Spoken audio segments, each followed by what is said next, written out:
Hey folks, welcome to the channel. I'm Dom. This is Rockin' the Country. As always, I'm doing a gift request from none other than Penny Hedlund. Penny, shout out to you. Thank you for this gift.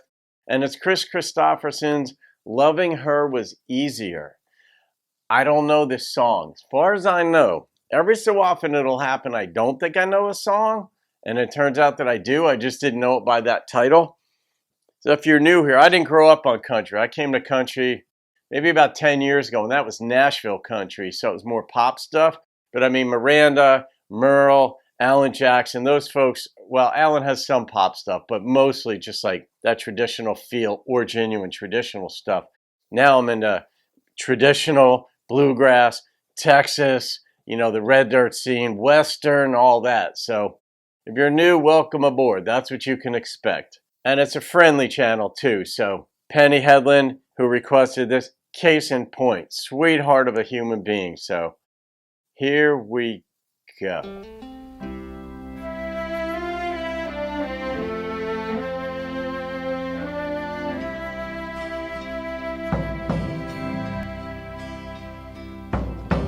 I have seen the morning burning golden on the mountain in the sky.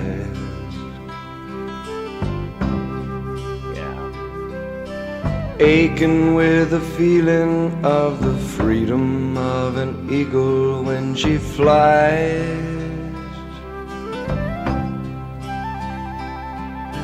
Turning on the world the way she smiled upon my soul as I lay dying. Oh no. Healing as the colors in the sunshine and the shadows of her eyes. At this point in a song, I wonder if he's literally dying physically, or like a war song, because that drum beat had a little bit of that tinge of feeling of that, or if he's just feels like he's dying emotionally because she left him. Waking in the morning to the feeling of her fingers on my skin.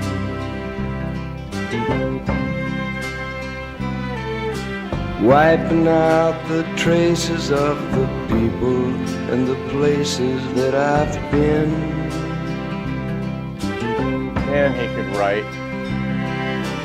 Teaching me that yesterday was something that I never thought of trying. Talking of tomorrow and the money, love, and time we had to spend.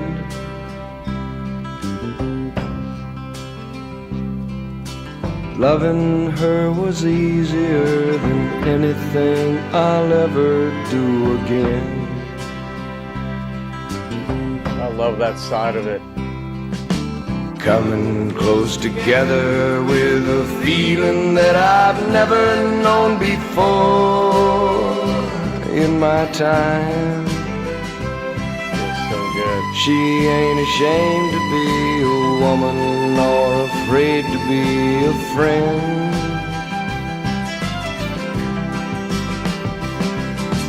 I don't know the answer to the easy way she opened every door in my mind, but dreaming was as easy as believing it was never gonna end.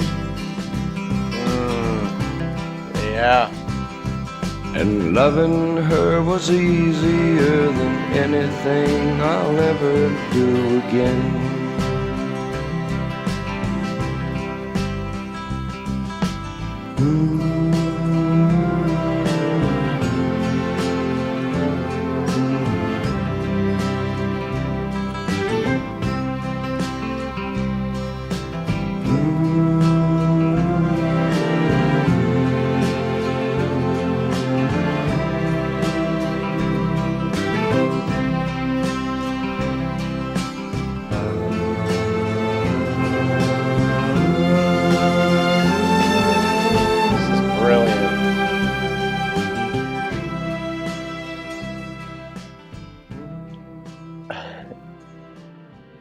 If you're not a thinker, I guess a song like this, the way it ended, would be like, why is there so much room on the end where he's not saying anything?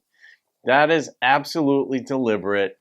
The humming that's going along, it just gives you space to feel it, like time keeps going on exactly the way the prior words suggested it was going on. The humming allows you to stay inside his mind, inside his heart, however you want to word it.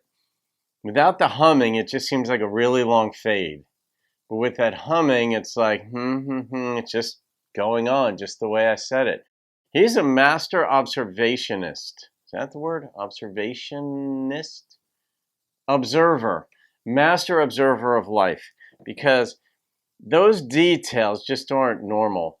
So many details in here, ways of putting things that you could take for granted. But when you try working with words, it's like trying to shoot a basketball and you realize how good Steph Curry or Larry Bird or, well, Michael Jordan, I mean, I couldn't jump as high as he could. Almost no one could. But you realize how hard it is when you actually try doing what they make look easy. And working with words is the same thing. This is a craft. And he didn't just one-off this song. It's like, oh, let me write these lyrics right out in 10 minutes and we're done with it. Generally, a wordsmith goes back and edits. And a song like this, I don't know what got left in. Some songs, you'll hear the songwriter say, no, that just wrote itself immediately. Most songs go back and you edit an adjective, you add one, take one out, you switch one line and put it in place of another, or you realize, oh, now that I made one switch, I've got to take out these other things because they no longer work, either verb tense wise or time wise, chronologically, whatever. It just didn't fit any longer with the feel of the song. This is just brilliant lyricism. Penny, that was a really good one. And I can relate to this in ways too. Yeah, I always marvel at what gets left out of a song.